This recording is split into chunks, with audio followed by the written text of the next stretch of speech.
savez que votre corps, c'est un peu comme une usine? Me regardez pas comme ça, je vais vous expliquer. Dans cette usine, chaque secteur a un rôle bien précis. Par exemple, le cerveau, c'est le big boss. Les poumons, ce serait l'aération, et le cœur et les vaisseaux, notre grand système de transport. Mais moi, ce qui m'intéresse particulièrement dans cette usine, c'est la centrale énergétique, le métabolisme. Info importante, le gérant, c'est le foie. En gros, c'est un peu comme le manager des stocks et de l'énergie. C'est lui qui reçoit les nutriments qui viennent de l'estomac et qui les confie à des milliers de petites cellules.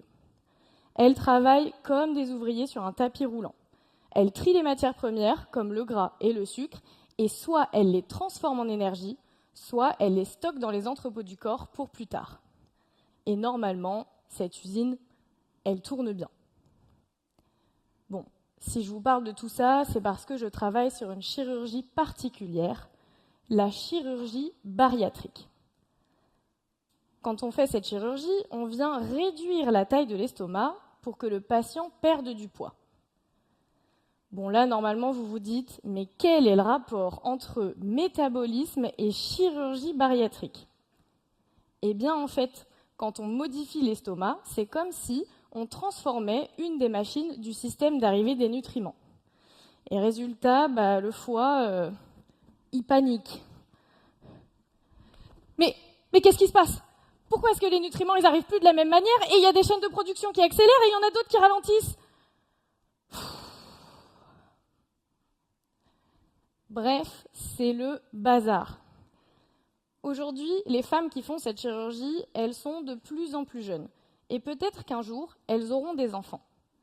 Alors, la question que je me pose, c'est qu'est-ce qui va se passer pour les enfants des femmes qui ont fait cette chirurgie avant la grossesse?